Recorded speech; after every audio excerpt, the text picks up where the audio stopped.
I came home early from a business trip and saw an extra pair of men's shoes on the floor. It scared me so badly that I quietly picked up my bag and tiptoed back out.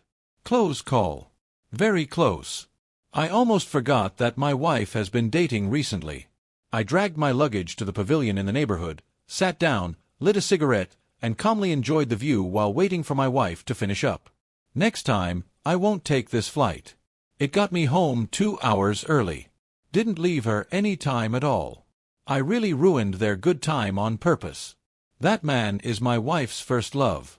They dated for 3 years in high school, then broke up in college because of long distance. A few months ago, they rekindled their old flame at a class reunion. People say love from school days is the purest. That's absolutely true. I've seen all their chat records, so affectionate, so sweet. I couldn't help but start shipping them as a couple. Such perfect childhood sweethearts. How did they end up not together? Then I put the phone down and suddenly realized, wait a minute. That's my wife. All right. You two can play Romeo and Juliet. I guess I'm the certified husband who naturally gets cast as the villain. Just as I was lost in thought, my phone rang. It was the wife of my wife's first love. Where's your wife? I knew she must have noticed her husband disappearing again. I said calmly, don't bother looking. Your husband's at my place. There was silence on the other end. Then she gritted her teeth and said, he lied to me again. Said he was working late. Working in bed, more like. How many times this month has it been? How many times? I pulled out my notes and counted the tally marks, 2 sets of 5 with a line through them. 12 times, I answered honestly. They're so sweet together, I added. Has your husband mentioned divorce to you? No. That's strange. My wife's been pressuring him a lot. Last week she almost couldn't hold it in and nearly confessed to me. Scared me half to death. I thought I was going to get divorced before I could even exact my revenge. Can you stop joking? All right, I'll stop. But seriously, I can't wait any longer. I'm ready to act. Everything according to plan. No issues on your end. No issues. I hung up and checked the time. Only half an hour had passed. Suddenly, I felt like playing with them. I called my wife. It rang for a long time before she picked up. Who, husband? Honey, I said enthusiastically. I'm at the neighborhood entrance. Did you miss me? She couldn't help screaming. Weren't you supposed to arrive in over an hour? I came early, I said. Surprised. Caught off guard. Oh, surprised. Very surprised. There was rustling on the other end. I guess they were scrambling in panic. Honey, you've got a lot of luggage, right? Why don't you rest at the entrance for a bit? I'll come down to get you. Quick thinking. A stalling tactic. No need, I said. I'm almost at the apartment building. I'll be there in 10 minutes. What? Honey, we're out of soy sauce at home. Can you grab a bottle at the supermarket? Oh, and we're running low on hand soap too. Get lost. I hung up. I consider myself a kind person. I deliberately dawdled on the way, giving them a few extra minutes to prepare. Then, right at the building entrance, I ran into her first love. The moment he saw me, he froze. Then he lowered his head and hurried past me. His hair was messy, his eyes panicked, his shirt buttons misaligned, his pants loose. Hey! Just as he was about to step out, I called to him. He froze, unable to turn back. Suppressing a laugh, I pointed at the ground. You dropped something, buddy. He sighed in relief, picked up the business card, and rushed off. In his panic, he dropped his briefcase too. Papers scattered everywhere. Looks like he came straight to my place after meeting a client. Making every second count. I was almost swept away by the sweetness of their love again. I took the elevator upstairs, entered the code, and the moment I stepped inside, I smelled a strong scent of air freshener. Lisa rushed over, blocking my way. Her face was flushed, her breathing uneven, her clothes messy. What were you doing at home? I dragged my luggage into the bedroom. You look exhausted. She followed closely, blocking my view of the bathroom. Looks like they didn't have time to clean it. Just deep cleaning, she said guiltily. The bed was piled with clothes. It seemed she didn't have time to straighten the sheets, so she made it messier instead. I sat down. The blanket was still warm. Do you smell something? I sniffed the air. Smell what? Her expression was unnatural. I don't smell anything. I leaned in closer, pretending to be serious. Something's off. You smell like a man. Her face instantly went pale. Her throat seemed gripped by an invisible hand. You used my shower gel, didn't you? I laughed. She exhaled in relief, pretended to be angry, and punched my chest. You're impossible. Always joking. I raised an eyebrow. What's that red mark on your neck? Just as she relaxed, she froze again. She instinctively covered her neck. A mosquito bite, I guess. Mosquitoes in winter. Then, maybe an allergy. She tightened her collar. Maybe pollen from outside. I stared at her, smiling. Sweat appeared on her forehead. Oh, I nodded. I thought someone kissed you. Stop joking. She pushed me, eyes avoiding mine. You always make these jokes. I'm not joking, I said calmly. While I was away, you've been sneaking around. She looked like she'd been struck by lightning. I pointed at the table full of leftovers. Didn't you say this food was unhealthy? The moment I leave, you start eating it. Her spirit returned. She wiped her forehead. I was busy with work. With you gone, no one cooked for me. Why are you scaring me like this? In just a few minutes, I messed with her 3 times. She was so flustered she could barely speak. Watching her discomfort filled me with a strange satisfaction. I couldn't wait to see her expression when I finally confronted her for real. I admit, I have a twisted side. That night, after Lisa finished her shower, she cuddled up to me. A wave of nausea hit me, and I nearly threw up. I claimed I was tired and pretended to sleep. She didn't suspect anything. After a while, she softly called my name. Seeing no response, she tiptoed into the bathroom. Soon, my phone vibrated. The app one installed sent me her messages. First love. He didn't suspect anything, right? Lisa. No, but he's acting a bit crazy. First love. Good. I was scared to death today. Lisa. What's there to be scared of? We're both getting divorced soon anyway. First love. Wiping sweat. Lisa. Did you tell your wife? How much longer will it take? I can't stand this life another day. First love. I'm preparing. Lisa. Preparing? How long has it been? If you don't tell her soon, I will. First love. No, please don't. Divorce isn't small. There's a lot to discuss slowly. Lisa, I'm giving you one last week. First love. We'll talk then. Only 1 week left. I sat up and created a group chat with Lisa's parents, aunt and uncle, and close friends. Sorry to disturb everyone so late. Our anniversary is coming up, and I've planned a surprise for Lisa. I'd love for everyone to witness it and have a small gathering. Wow, Alex, you're so romantic. What anniversary? Your wedding anniversary isn't for a while, my mother-in-law asked. It's our 8th anniversary of being together, I made up. Mom, you have to come. Let's record a vlog. Any hints? Flowers, cake, and the bag Lisa's had in her cart but never bought. Please keep it secret. Everyone erupted with excitement. The joy practically overflowed from the screen.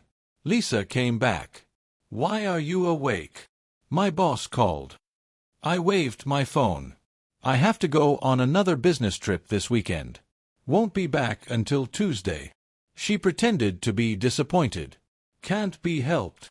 Life is like a play. The next morning, I saw their chat. Lisa, he won't be home this weekend. First love. Then I'll come over again. Make sure you're clean and ready. Lisa, blushing emoji. So eager. Weekend. Hotel. Lisa's best friend stamped her feet with excitement. Am I the one who shouts? Yes. Plans were double-checked. Confetti ready. Camera ready. My brother-in-law took photos, reassuring everyone. My in-laws held my hands, thanking me for taking care of Lisa. Half an hour earlier, the other wife confirmed her husband was working late. "Let's go," I said. The convoy arrived. The keypad beeped. The door opened. "Lisa, surprise." The word died in her friend's throat. Silence. A naked man sat frozen on the bed. Lisa lay beside him, trembling. I knew the climax had arrived. I kicked him and shouted, "Why are you bullying my wife?" Then I hugged Lisa tightly and asked softly, "Did he force you? Why didn't you tell me?" From everyone's perspective, I was the husband who prepared a surprise, only to be betrayed, yet still chose to protect his wife. And that was exactly the point. What a perfect husband! Now I held the moral high ground. "Lisa, how are you going to play this game with me? How dare you bully my daughter?" My shrewd father-in-law was the first to catch on to my intentions, delivering a fierce slap to Lisa's first love, showing his loyalty to me. "You beast! I'll beat you to death." With my father-in-law leading the way, my brother-in-law followed with a punch to his face. Blood splattered instantly from his nose. Then my brother-in-law grabbed him by the hair and dragged him off the bed. Lisa's first love cried out, reaching for Lisa's hand. Lisa was pulled sideways. The blanket slipped to the floor, leaving most of her body exposed. She screamed frantically, grabbing for the blanket to cover herself. My mother-in-law, seeing this, hurried to help her precious daughter cover up. But my brother-in-law, single-minded as ever, only pulled harder upon hearing Lisa's cries. "You still dare to grab my sister?" Lisa and my mother-in-law were no match for his brute strength. In the end, this tug-of-war ended with my brother-in-law's overwhelming victory. Lisa was left completely exposed to the air. I noticed someone in the crowd secretly recording with their phone. I subtly adjusted my position. Not blocking the camera is just basic courtesy, right? Who called the police? Outside the door, the police had arrived. I quickly stepped forward, grasping the officer's hands, and said in a grief-stricken voice, "My wife has been raped." The officer hesitated for a moment, then patted my hand in comfort. "It wasn't rape. It wasn't rape." Lisa's first love, shocked, suddenly found the strength to break free from Lisa's family's beating. "We know each other. She invited me here. If you don't believe me, ask her." The officer gave him a disdainful look, then turned to Lisa. "Do you know him?" This was the second dilemma I had set for Lisa. If she denied knowing him, Lisa's first love would be charged with rape, and he would certainly fight back by revealing all the details of their affair. Fighting like cats and dogs. If she admitted the affair, her testimony would become crucial evidence in our divorce and in my claim for emotional damages. Either way, I wouldn't lose. Won by a mile. Now the pressure was on Lisa. My mother-in-law had found a nightgown for her to wear, and everyone was watching as she seemed dazed. "Do you know him?" the officer asked again. "Please answer truthfully." "Yes," Lisa nodded. Her first love let out a sigh of relief. My father-in-law's face turned dark, and he immediately slapped her hard across the face. "How could I have raised someone like you?" I wasn't surprised by this outcome. It was obvious they knew each other. Among the people present were some of Lisa's high school classmates, but the act had to be convincing. I pretended not to believe it, shouting that it was impossible, and ran out of the house. The second phase of revenge began. I found a gaming hotel and booked it for 7 days. Then I turned off my phone. I dug out some of my favorite games that had been gathering dust and officially entered happy mode. When I got tired of playing, I'd order takeout, watch movies, and chat with experts on Jihu. The days were fulfilling and joyful. For a moment, I felt like I was back in my college days. No one forced me to strive endlessly for a bigger house or a higher salary. No one glared at me for taking a break. I spent less than 3,000 yuan in 7 days, but the happiness I gained was more than 5 years of marriage.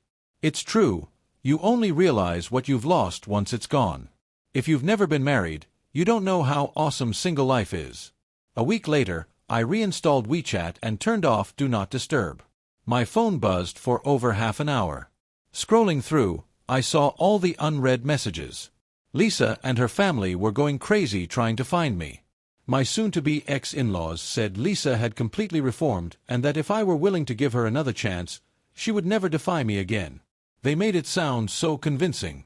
Bystanders gossiping also expressed their sympathy. I scrolled through updates everyone had been sending me, tracking the real-time dynamics of the Song family. The first day was chaos. It caused quite a stir locally. Various local public accounts and small influencers reposted and commented. I was included in material for Why Men Don't Want to Get Married Anymore.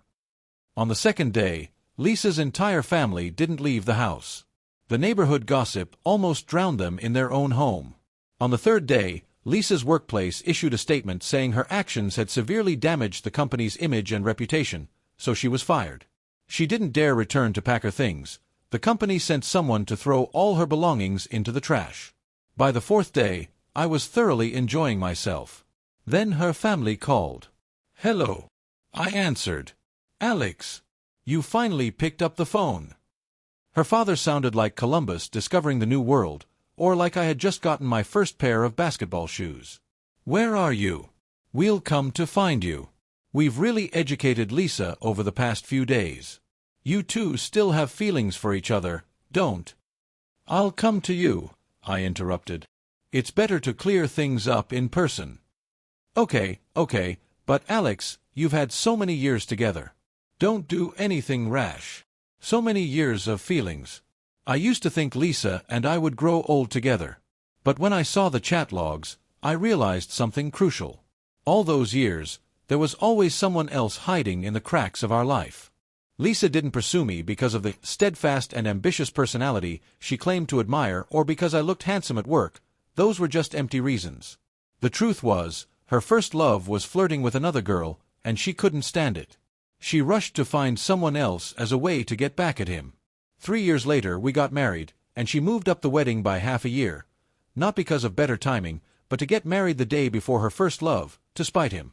A couple of years ago, Lisa got pregnant, but without consulting me, she had an abortion.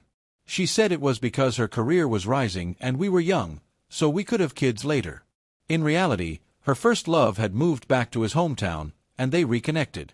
Romance novels have the plot where the unforgettable first love comes back, and they reunite after years apart. But if you want to stay true to your love, stay true. Don't marry if you're not committed. You two are so remarkable, so noble. You play out your drama and drag me down with you. It's utterly disgusting. My brother-in-law was already waiting at the entrance of the neighborhood.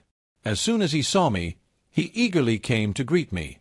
The kid wore a hat and mask, like he didn't have the face to show himself. On the way, he tried to speak several times but couldn't, eventually just patting me lightly on the back. His parents looked at me with guilt. After all, I was now unshaven, eyes sunken, bloodshot from staying up all night playing games. I looked like someone deeply hurt by love. "Alex, this was Lisa's fault. We already scolded her. Do you think you can?" I raised my hand to stop her father, my voice hoarse. "Where is she? It's better to talk things out in person." Yes. Alex is right. Let the young people sort it out themselves. Alex is a good kid. I trust he'll handle this properly, her mother said. You can scold her or hit her, but life still goes on. I pushed open the bedroom door. Lisa was curled up on the bed, staring out the window. When she saw me, she flinched and didn't dare look at me. It had been days since we last saw each other. She looked much more haggard. Her lips were dry, her eyelids swollen. Clearly, she had cried a lot. Why was she crying? Was she regretting it? Regretting not being more careful so I wouldn't have found out? "Alex has something to say to you. Make sure you say it properly," her mother reminded her, clearly worried. The door closed. The room fell silent. Lisa kept staring out the window, her knuckles white as she gripped the blanket. "Let's cut to the chase," I said. "How do you plan to handle this?" After a moment, Lisa finally spoke. "This is my fault, but we should still separate." This was the result of their so-called scolding. But I wasn't surprised. I knew Lisa's personality too well. She doesn't respond to force. The more you push her, the more she resists. Besides, the love she's dreamed of for half her life is right in front of her. How could she possibly let go? But right now, she didn't have enough momentum. I needed to add more fuel to the fire. "What if I don't agree?" I asked. She looked up, voice soft.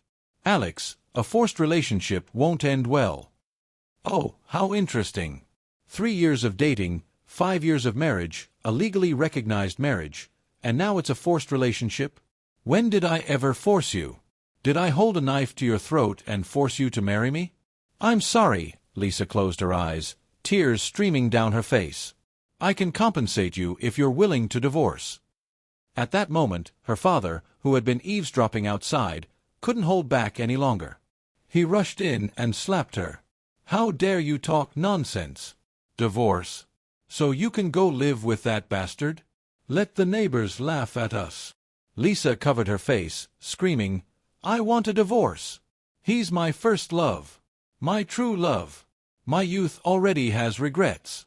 I don't want to live the rest of my life in regret." Rage burned in my chest, making my heart ache with every beat. "You ungrateful girl, say that again." Her father raised his hand to hit her again. I said, "Fine, I'll let you go. But are you sure he's willing to divorce for you?"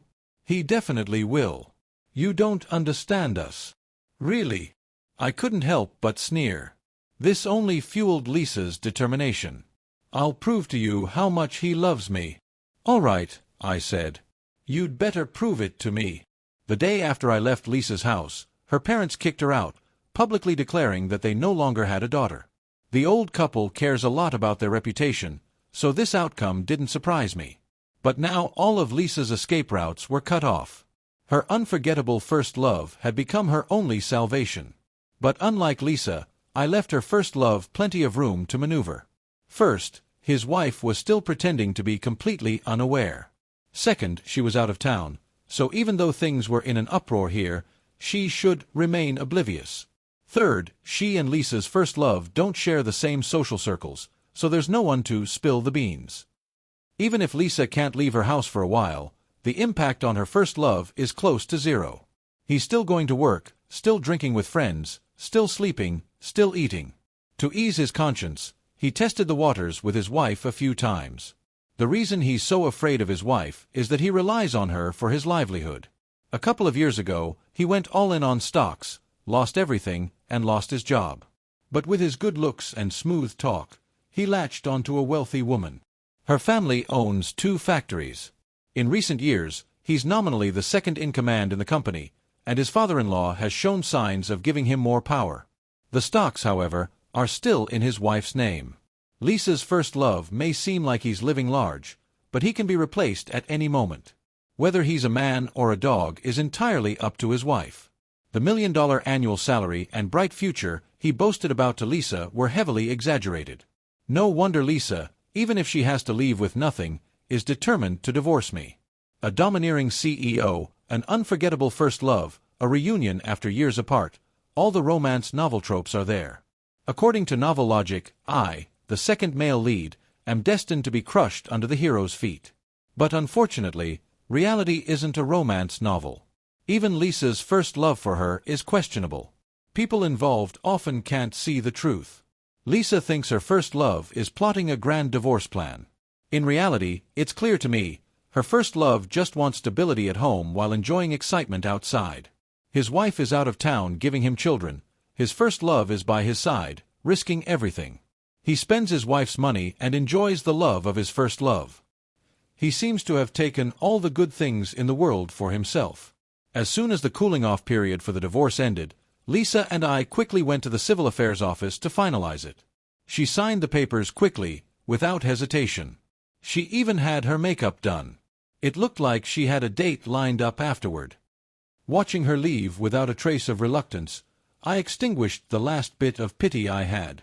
I turned around and called her first love's wife, telling her that today was the day to wrap things up. At exactly 6 p.m, the app notified me that Lisa had ordered takeout and even requested the delivery person bring a pack of cigarettes. I put on my work clothes, pretended to be the delivery guy, and knocked on the door. The door opened, and Lisa's expression looked like she had seen a ghost. "Why are you here?" I smiled slightly. "You two are still together." Lisa immediately tried to shut the door. "What's it to you?" I quickly wedged my foot in the door. Lisa pushed against it several times, but when she couldn't budge it, she got angry. "Alex, we're already divorced. You have no right to interfere in my private life." Her first love, hearing the commotion, came to the door. When he saw me, he couldn't help but shudder, probably remembering the fear of getting his face punched. "You better leave, or I'm calling the police," Lisa snarled, baring her teeth. Her twisted expression disgusted me. So quick to change her tune for the next man. "Go ahead, call the police. You might as well report me for trespassing, and then have the owner of this apartment come hold me accountable." At these words, her first love's face changed dramatically. He quickly held Lisa back and said, "Forget it. You two were once married, there's no need to make things ugly." I had to give this pretty boy some credit. He was quick on his feet, still trying to play the good guy at a time like this. I smiled. "See, your new husband is sensible." Her first love gave a forced smile. I continued, "In return, I'll give your wife a compliment too, for being such a good man." I pulled out my phone, read out his wife's number, and showed him the video of the affair. "Shall I send this video? Give your wife a little shock." Lisa sneered. "Alex, I thought you'd come up with something better. Go ahead and send it. He's about to get divorced anyway, so there's nothing to be afraid of." I gasped. I'd never seen a mistress so brazen before. Just as I was about to nod in agreement, her first love grabbed my hand. "Don't, man. Let's talk this through." Lisa's smile froze on her face. "Juan, what do you mean?" He ignored her completely. "Do you need money? I can give you some. Name your price, just delete the video." I laughed. "Aren't you in a hurry to get divorced?" His expression turned sour. Lisa gritted her teeth, grabbing his arm to confront him. The moment he turned his head slightly, I made a move to send the video. Sure enough, he quickly turned back. I was on one side, Lisa on the other. The tug-of-war made her first love look miserable. Finally, he couldn't take it anymore and roughly shoved Lisa aside. "Can you just shut up for a moment? Can't you see I'm dealing with something here?" Lisa fell to the ground and didn't get up for a long time. Her heart must have shattered along with her pride. I added fuel to the fire and began reading out their steamy messages. "Lisa, you're the one I've always loved.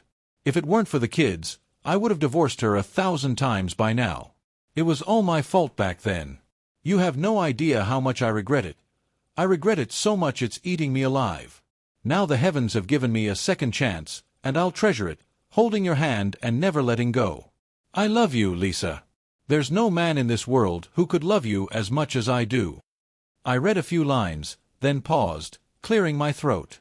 I almost choked on the cheesy lines. Stop.